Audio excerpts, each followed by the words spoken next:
web.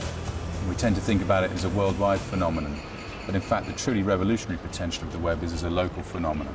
It's the enabling technology for a number of recycling services that are developing at the moment.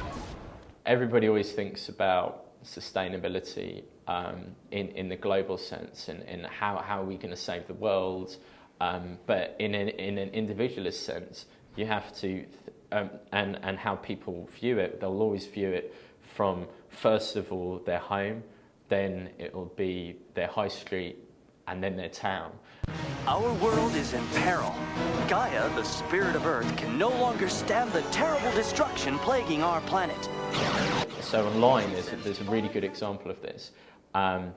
There's a site called Radar.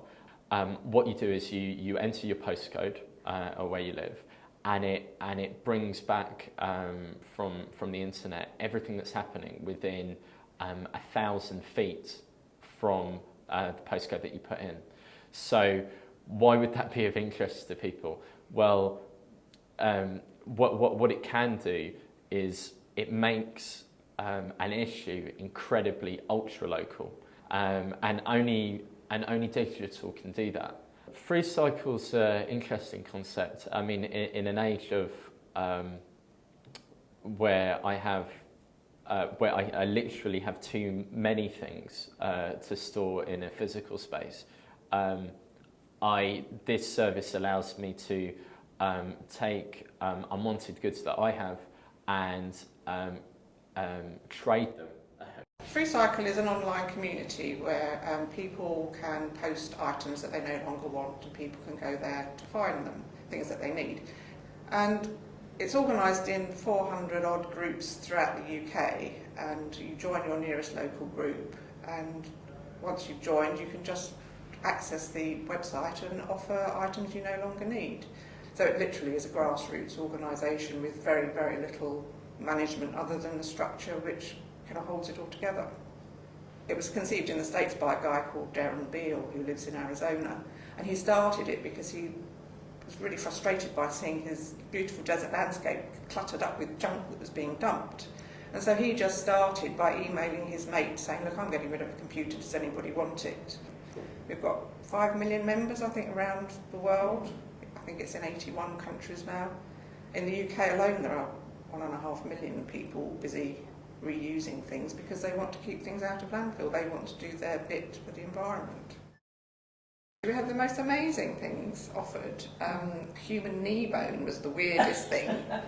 In a year, with 1.5 million members in the UK, we reckon about 5 million items will be given away and saved from landfill, which is quite a lot. We did this study in Northampton, and we reckoned that people on average were giving about, I think it was 28 kilograms of stuff, saving it from landfill, and when you extrapolated that up to the whole of East Midlands, in terms of the cost of landfill, which I think is about £80 a tonne, it was nearly £300,000 in saved money for the local authority. So what are we talking about here? We're saying, you know, the great thing about the web is that it is not necessarily to do with companies, it's to do with collections and groups of individuals. I mean, I think while its initial intention wasn't to be a particularly green company, the reality is eBay is probably one of the greenest companies around in its intentions. The world's biggest reuse swap shop, if you like. It's popularised temporary ownership, and it's popularised reuse, and in the cycle of what's good for the environment, reuse is better than recycling. So despite its intention I'm sure its intention never grew out of being a green company. I'm sure its intention grew out of taking a commission out of everything that was sold between two people.